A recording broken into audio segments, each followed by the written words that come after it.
debido haber elecciones que, bueno, amerita el internacional para nosotros constituye una característica importante del servicio.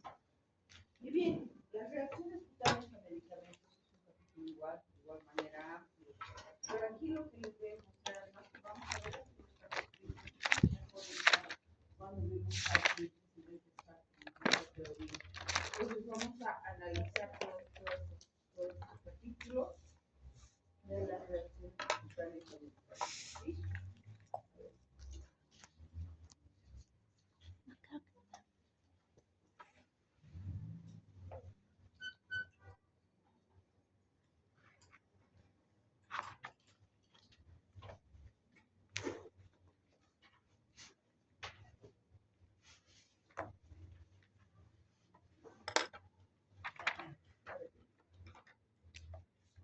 ¿Cuál es la definición entonces? ¿No?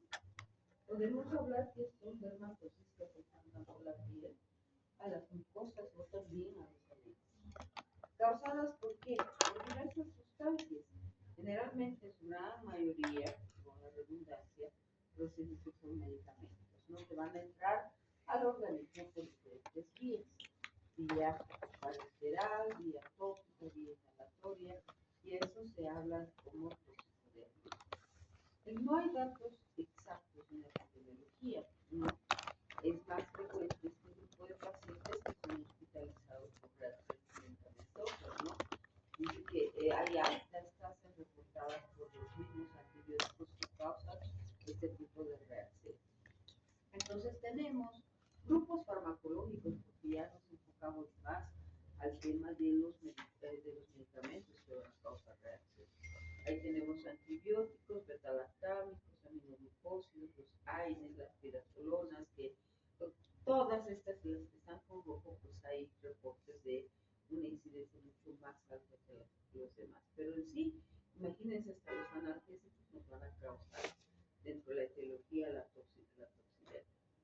¿Qué factores predisponentes? Obvio, sexo, la polimedicación.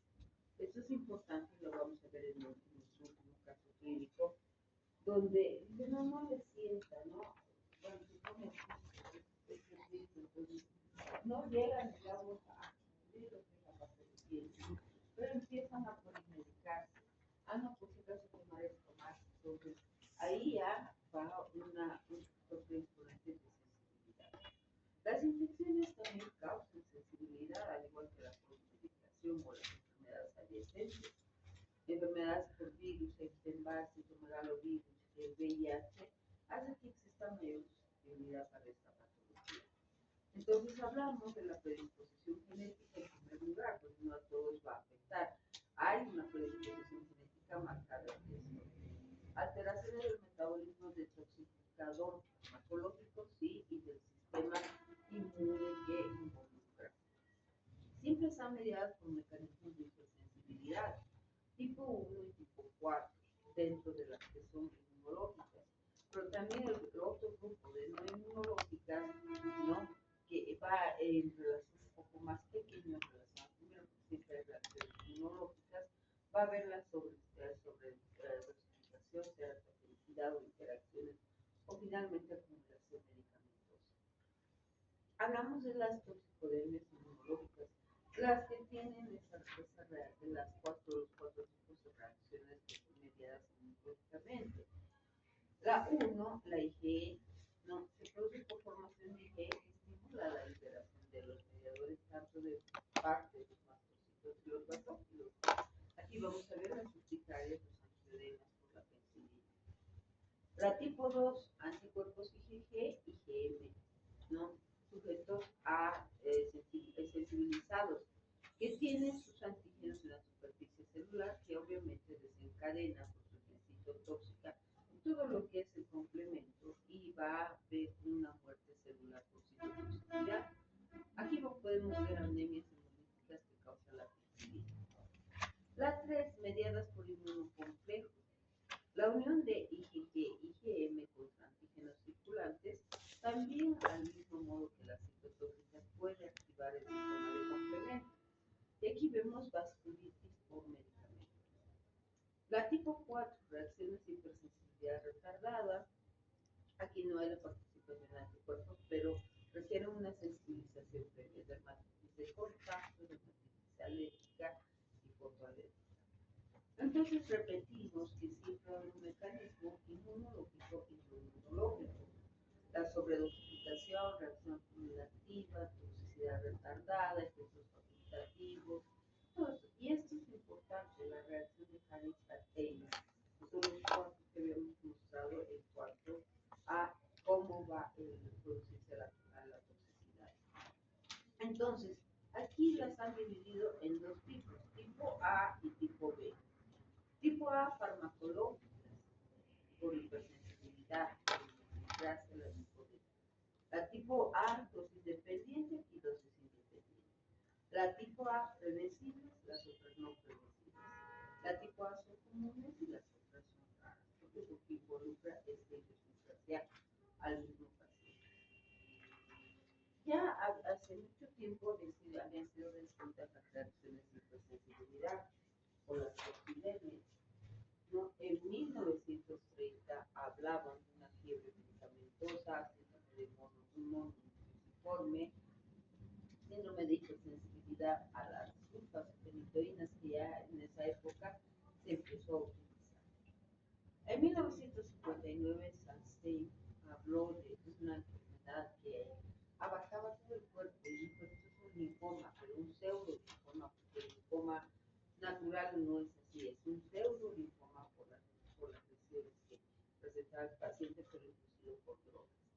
En 1968 Sher habló del síndrome de hipersensibilidad a los anticonvulsivantes, ¿no? Entonces ahí vio como la carbamazepina, la fenicoína, todos esos medicamentos causaban hipersensibilidad.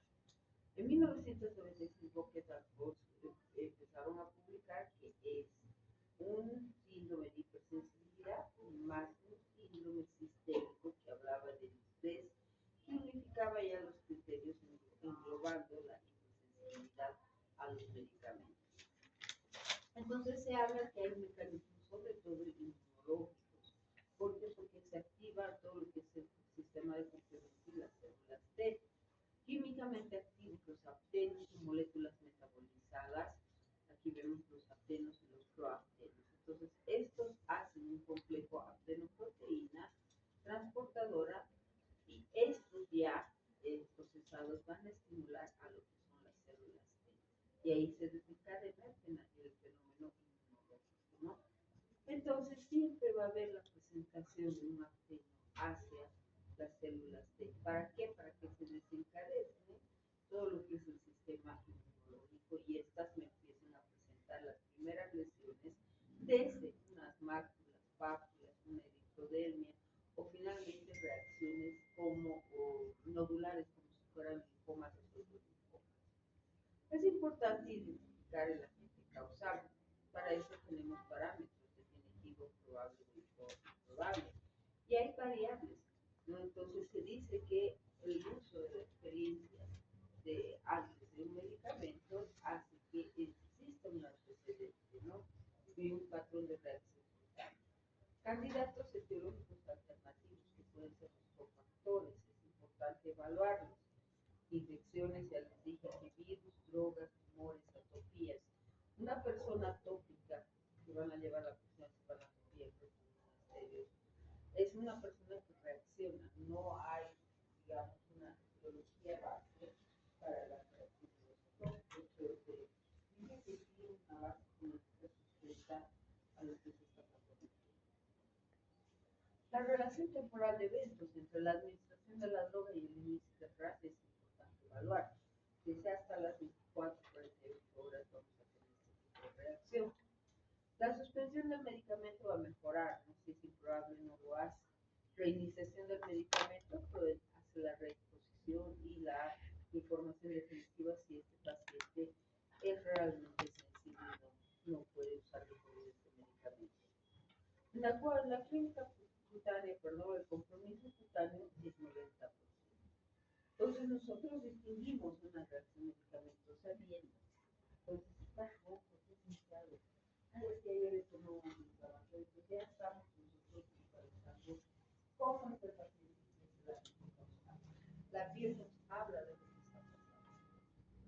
Entonces tenemos exantemas multiformes, maculopapulosos, que son los principales que se va a presentar en una de fiebre y una manifestación sistémica. Va a afectar la cara, edema, conjuntivitis, trombos, extremidades. El exantema puede virar a una eritrodermia. ¿Qué significa? Que hay lugares que están totalmente rojos, congestivos, que después se van a generalizar hacia una eritrodermia, ¿no? Y esta eritrodermia, obviamente, una vez que pasa, nos va a hacer una dermatitis exfoliativa y descamativa. El prurito es variable, el aspecto descamativo puede durar semanas, y las formas clínicas que ya las vamos a ver. Cuadros clínicos varios, de las toxidermias que vamos a ver y las reacciones adversas también. ¿Cuál es lo primero que vamos a ver? El exantema maculopapular. Generalmente estos son los medicamentos, no en orden, sino en relación, ¿no? Los más frecuentes que nos van a producir este tipo de lesiones. Eritema, descamación, puede empezar como máculas pequeñas que luego van a confluir y van a hacer que exista ese exantema. Dentro de la descripción va a ser ese valor.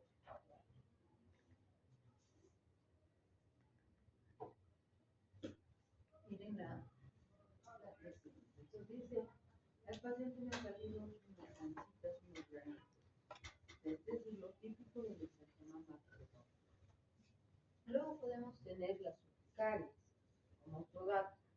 ¿Qué son las urticarias? Es el edema, lesiones jamonosas, que es lo patognomónico, porque hay un edema en la dermis, y esto va a formar las urticarias. Si nosotros frotamos, pues vamos a tener lo que se habla de dermografismo, que es la parte de lo que vamos a frotar, o ponemos un inicial y inmediatamente. Eso habla de mucha sensibilidad. ¿Por qué está causado? Penicilinas, vancomicinas, sulfas, rifalicínico, AINES, etc. Miren los sabores. Son pápulas o placas sabonosas que tienen una azúcar. Otra azúcar.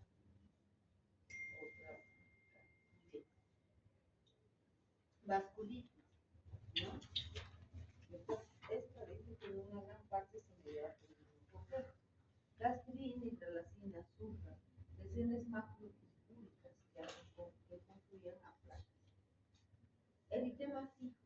Esto es importante porque muchas veces más que todo el niño sensibiliza, y al sensibilizar aparecen estas placas que son pigmentadas, unas manchas oscuras. Esto se llama eritema fijo pigmentado. En su gran mayoría por tetracitrinas, benzodiazepinas, sulfas, anticonvulsivantes, etc. Aquí, ¿por qué les pongo esto? Porque está empezando a pigmentar. La paciente notó una pigmentación muy diferente en los azúcares. Eritema polimorfo, de hecho existe el menor y el mayor. El menor son lesiones que son bien limitadas en palmas de las manos. Pero siempre si hablamos de eritema polimorfo vamos a hablar de un dato que es el signo de fibra blanca o de la escarapela, como ven aquí. Muchos de los medicamentos, principalmente sulfas, son los que van a producir esto, ¿no? Aquí vemos el eritema polimorfo. Si esto va avanzando aún más, vamos a ver el eritema polimorfo mayor, donde ya la piel va a formar ya no estas lesiones, sino va a formar lo que es ampollas o vesículas, ¿no? Con afectación generalizada. Bien, hablamos luego de la necrosis epidémica tóxica, que generalmente este es el síndrome de la piel empieza a desprender de gran manera por esta reacción. La fotosensibilidad también de esta desconocida la clínica de este tipo de reacciones.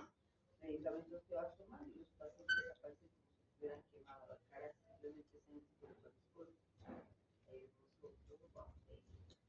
La clínica extracutánea nos va a dar linfoadenopatía, 70%, hepatotoxicidad, aumentando todo lo que es el sistema de las transaminasas, fosfatasa alcalina, y produciendo lo que es un síndrome estéril.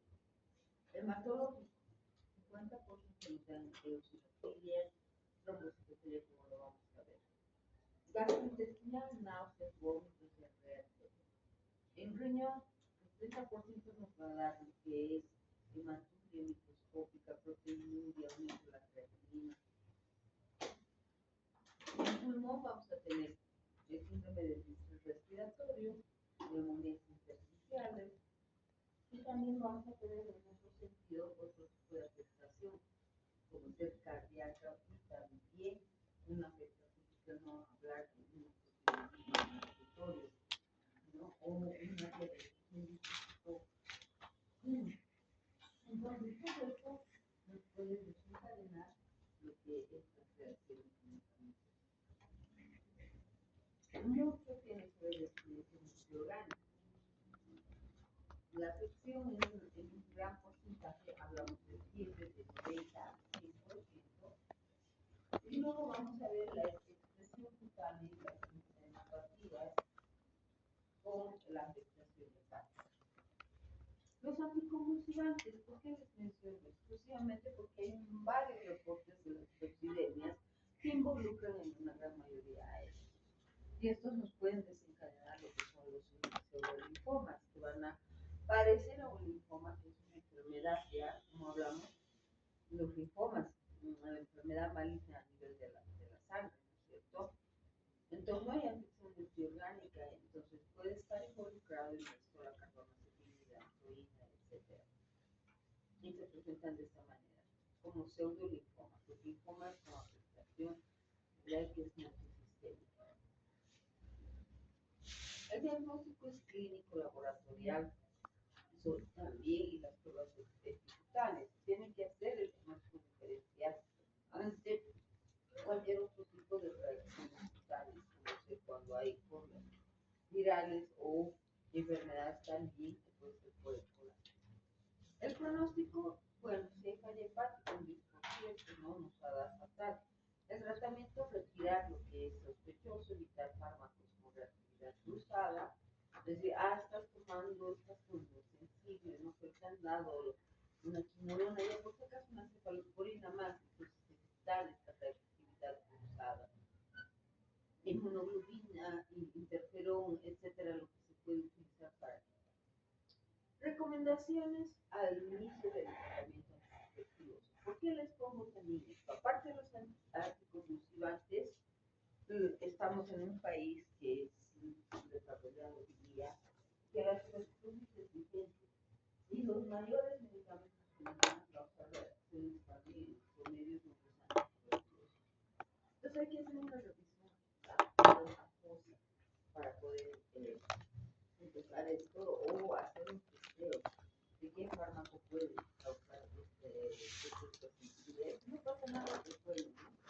Entonces, si es que en algún momento estás en los antituberculosos, pero tenemos que reiniciar, esto podemos hacer de forma gradual y digamos, prolongada hasta llegar a una dosis total. Sabemos en este esquema que esto utilizamos para la tuberculosis. Todos tienen reacción de hipersensibilidad y la gran mayoría nos va a producir hepatitis. ¿Qué es RAM o RAP? Esto lo van a encontrar en varios textos, aunque para nosotros no de acuerdo al programa, digamos que no es indispensable. Para mí todo lo que puedan aprender es importante. Y aquí se habla como RAM o RAP. Este tipo de inicialmente deseado ante la administración de una dosis de farmacología. ¿Ya? Entonces, ¿y qué es el síndrome de hipersensibilidad a fármacos? Está hablando una reacción de intoxicación potencialmente fatal. Entre la 1 hasta la octava semana, incluso hasta las 12, se va a afectar la piel, la reacción cutánea, órganos externos como la eosinofilia y la entonces, cuando ya no solamente involucra la piel y la afectación cutánea, sino órganos internos, hablamos del síndrome 3, bronquial, eosinofilia y síntomas sistémicos. Entonces, a esto ya nos vamos un poquito más intensificando la forma de reacciones medicamentosos que podemos tener. No solamente los simples que les hemos dado adelante, sino también entonces, viendo todo eso, ¿por qué los anticonvulsivantes o los antituberculosos? Porque hay una gran casuística. Yo les voy a mostrar unos casos para que los vean. Ya. Paciente de sexo femenino, 52 años. Esta paciente se intervenida quirúrgicamente por una neuroimplante cerebral. 2 semanas atrás, su papelito iba. Al mes de tratamiento, hicimos rascutanes, encefalitis, fiebre, ictericia, epigastrante, vómitos biliares. Internada porque pues, está totalmente histérica con una diagnóstico de una hepatitis de etiología ADC. Entonces se descarta porque ahora hay tantas cosas autoinmunes, esta hepatitis autoinmune, lo que no escuchábamos, ¿no? Antes, como estamos ahora, yo tengo una compañera de colegio que ha muerto, no le encontraban la causa y es una hepatitis autoinmune. Entonces a mí me dio mucha pena eso porque por sus hijos y todo eso, pero en este caso hay que descartar, no se descartó en esta paciente. Se solicita que consulta con dermatología para ver si hay una vasculitis, que era por infecciones cutáneas, pero ellos estaban convencidos que era más una hepatitis etiología de feliz. Y ahí están las cosas. Un exantema, donde vamos a ver, aquí hay descamación, pero que está abarcando todo el cuerpo. Entonces, este ha sido lo que hemos visto como una reacción cutánea a la fenitoína. Y obviamente estaba englobando ya lo que es el resto, que había afectación sistémica, había justamente todos estos laboratorios que ustedes pueden ver, que los voy a leer uno por uno, por ejemplo, vemos una hemoglobina baja, pero las pruebas hepáticas están altas, tanto las transaminasas, lo normal es de 39 a 40, y aquí nosotros lo buscamos, 90, 124, la fosfatasa alcalina, ¿cuánto es lo normal? Nos va hasta 210, y aquí tenemos 2173. O sea, sí había una hepatitis, sí había un atrapamiento plaquetario. Entonces se le ha hecho la ecografía, sí había hepatomegalia, la serología, entonces el diagnóstico de dermatología, perdón, síndrome de hipersensibilidad, ¿a qué? A la fenitoína. Entonces aquí se ha replanteado el tratamiento, ¿no? Con la fenitoína, pero ya hemos hecho una inducción con corticoides que había buena evolución. El caso 2, otro pacientito de 28 años de edad. Esta estaba como que el paciente diagnosticado con tuberculosis, no tenía una tuberculosis articular, pero había ya un poco interno, ¿no? O sea, pulmonar. Se le ha dado en un centro público los antituberculosos, ¿no? Por esta tuberculosis articular. Y se fue, ya después de un tiempo, entró a medicina interna con diagnóstico de hepatitis medicamentosa, vasculitis, hipersensibilidad, la tuberculosis del tobillo derecho, y bueno, nos pidieron valoración por las lesiones cutáneas. Entonces sí, teníamos efectivamente lo que ellos habían dicho, una vasculitis, porque había lesiones dermatopurpúricas en extremidades, pero también maculopapulares como un exantema morbilíforme en cuerpo, y teníamos esto, ¿no? Que era la ictericia que estaba matando al paciente. Cuando ya hicimos los laboratorios, había una eosinofilia, no nos olviden que para el C3 hay compromiso sistémico más eosinofilia, ¿no? Destapamiento de plaquetas, había hepatomegalia, justo no atribuible la reacción medicamentosa, generalmente por la eritromicina que habían detectado a un 3. Este paciente, una vez ya en nuestra intervención, se fue estable, ¿no? Y bueno, se fue allá a su centro médico, quien le envió y dijo, bueno, ya estás bien chango, bajaremos todos los medicamentos, ¿no? Entonces bajaron los corticoides y lo que habíamos dado el sostén para esta reacción, y otra vez empezó la reacción. Ya, pero esta vez mucho más fuerte, se internó en UTI, en una clínica privada, de lo que refieren, había sepsis con compromiso sistémico y era el diagnóstico reservado. La mamá vino justamente a buscar aquí ayuda, ¿no? Bueno, pues se le ha dado bolos de hidrocortisona, ¿no? Y prednisona, que otra vez el paciente a duras penas se llegó a estabilizar, pero ya en la segunda internación vimos, ¿no? Ya un exantema más generalizado con descamación. Ya supuestamente debido a ser incluso un esquema incluso más apoyar la lesión, porque vimos que había grandes descamación en su segunda internación. Entonces, bueno, entró a medicina interna con el diagnóstico de reacción adversa a medicamentos, con electrodemia descamativa, incluso una anemia hemolítica, la tuberculosis articular, ¿no? Además pulmonar, se hizo una punta médica, se hizo uso de inmunoglobulinas, imagínense. Aquí ya se trató de salvar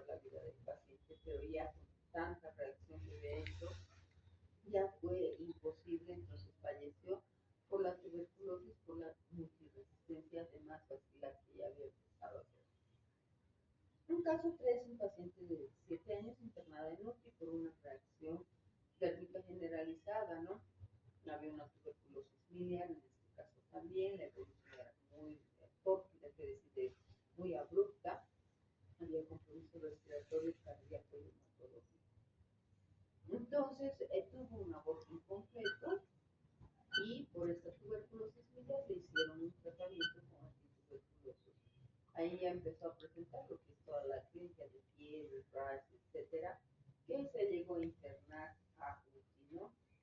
Y llamaron a dermatología justamente por la exacerbación del compromiso cutáneo y la no respuesta a los corticoides que estaban controlizados.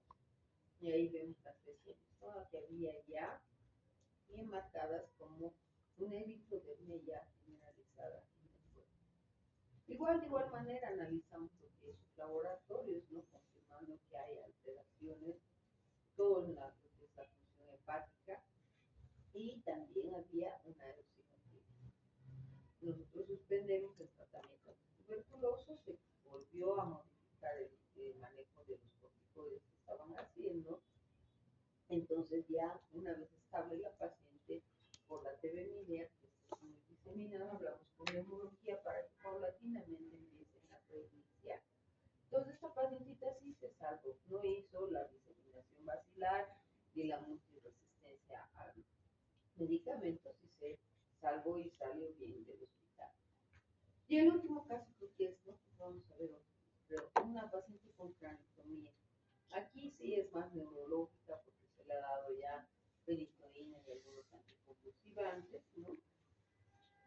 Había criterios para internación de esta paciente, una sepsis no controlada, insuficiencia respiratoria, hepática, aquí ven los laboratorios lo mismo, ¿no? Con altas dosis de gotas alcalinas, transaminases, ¿no? Había una baja y una serología negativa, y ahí está otro caso que hemos visto, ¿no? Entonces, esto es resumen, no me quiero adelantar. Miren las lesiones, ya purpúricas, diseminadas, y todo esto, ¿no? La junta médica había compromiso multiorgánico, había reacción adversa medicamentosa, más 3. Se ha hecho cursos de metilprednisolona y aquí está nuestra segunda intervención. Ya las lesiones en resolución. Ya quitamos el monitor, ya voy a incluso respirar a la paciente, imagínense cómo llega a hacer estas reacciones, ¿no? Y bueno, salió esta paciente bien. Dentro de todos estos, pues, da pena cuando falleció intentando, después la TV articular me dio mucha pena, y tenía posibilidades, pero bueno. Ahora, hay un chiquito de 1 año y 6 meses, saben que a mí me encanta la parte de esto, ¿no? Que hablo mucho de esto, ¿no? Este chiquito es de aquí, es, bueno, de cuadro clínico, ya debe tener 3 años, 4, tenemos 3 años ahora, ¿no? Entonces, ¿qué es lo que pasa con esta boca? Es producto de segunda gestación, de hecho, le tiene que hacer buena anamnesis a lo que son los papás, embarazo de 37 semanas, participar, dos, peso de nacimiento 3.460 gramos, la talla, había un desarrollo psicomotor normal, no llanto al nacer, etcétera, no había nada. Dentro de los antecedentes ha hecho infecciones respiratorias y diarreitas, como normalmente hacen los chavos, ¿no? Los bebés. Entonces es como la patología más frecuente. Pero ¿qué es lo que pasó con este chico? Presentó alzas térmicas, ¿no? 10 días que antes que presentó, o sea, durante el tiempo de evolución, durante 10 días había rinorrea, se fue al policlínico, hasta su policlínico, había síntomas como un resfriado, ahora que tanto resfrío tenemos. Entonces en el policlínico le dijeron es una faringitis, etcétera, ¿no? Le dieron amoxicilina, ibuprofeno, ¿no? Entonces, al tomar esto, la mamá notó que había un ictérico y lo llevó al hospital a Merced. Entonces ahí le dije, no, no pasa nada, puede ser pasajero esto, tomate unas gotitas de dipirona y esto le va a calmar al chiquito. Entonces ya durante todo el show la mamá nota que hay más prurito, hay lesiones cutáneas, ¿no? Que se van empezando en el rostro y van diseminándose en el cuerpo y desarrolla ya, digamos, el síndrome de sensibilidad. La llevan a emergencias y en emergencias, teniendo además de la faringitis, esto pues, se puede complicar con una bacteremia, mejor le daremos potasina, ampicilina, entonces empiezan a darle medicamentos y notan que el edema que tenía más en la carita, o que estaba en Entonces ya presentaba en la cara, presentaba en el tronco y presentaba en lo que son las extremidades, ¿no? Bien. En el examen físico general de trabajo, examen regular de estado general, aquí ya se revisa el histérico, el resultado positivo, pero aquí el hígado estaba, como ya terminé paso regalia, a 1 centímetro del reporte costal. Los signos en sí estaba un poco la frecuencia cardíaca con taquicardia, no estaba un poco hiperventilando también, pero no era tan llamativo. Y ahí de aparte de la cara empezaron a diseminarse estas lesiones, que eran muy vasculíticas, muy públicas, ya de máquinas aplásticas diseminadas y de esas lesiones. Y ahí la cuestión. Pero algo que nos llamó la atención es que aparte de esta pigmentación o del eritema, estaba presentando como una pigmentación bilateral, como si lo hubieran delineado, estaba ya con una pigmentación. Bien, ahí está su laboratorio, lo que está en rojo, miren la hemoglobina, ¿no? Los eosinófilos, las químicas, las pruebas hepáticas, el examen de orina, incluso nos daba bilirrubina, imagínense en un niño positivo. Se le hizo todo lo que es desde el ácido, tirofaringio, desde el control viral, y un test de granulación que a un principio no era tan específico porque recuperamos que la mamá había tomado su crisis y su posta, luego en el hospital la mente, luego aquí en el hospital del niño. Entonces, ibuprofeno, ciprofloxacina, niacina, nebuladora, amoxicilina, entonces no había gran cantidad, digamos, no había un resultado específico. Ya en una segunda oportunidad, viendo de repetir, nos dio un resultado que nos ubicaba un poquito, que un test de granulación era mucho más positivo para el ibuprofeno y la niacina que a un inicio habíamos utilizado. La impresión diagnóstica, habían esas placas que las hacían la, para nosotros era obviamente una reacción a toxicodermia importante, pero ya estaba cambiando, estaba haciendo un eritema pigmentario con una eritrodermia. O sea, sí, los dos son toxicodermias, ¿no? Entonces, hemos visto que aquí había, en cuanto al eritema pigmentario, había la relación con todos los medicamentos que había tomado y era típico de la pigmentación que empezaba a presentar el paciente. Entonces, si recordamos, por las alzas del ibuprofeno, y entonces ahí empezó la reacción primero a nivel de la carita.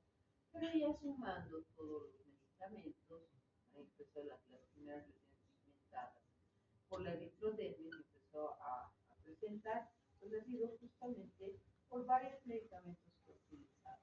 Amoxicilina, ciprofloxacina, imagínense la polimedicación que justifica lo que es la parte teórica. Y esto es la polimedicación que nos ha dado este sistema, ¿no?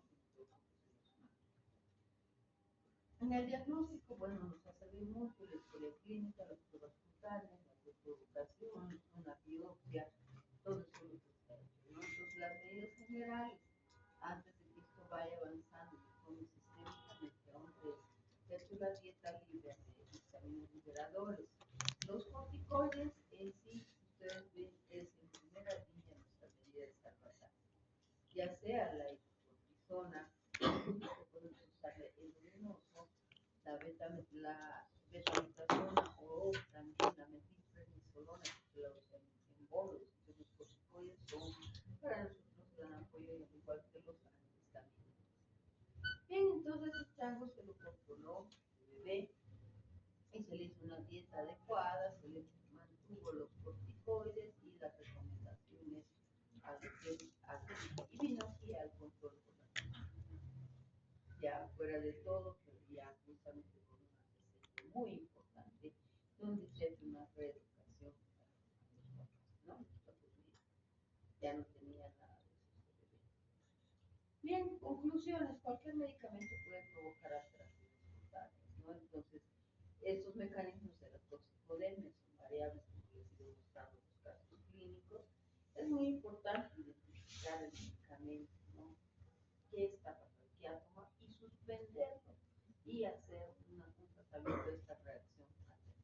Bien, Ahí terminamos.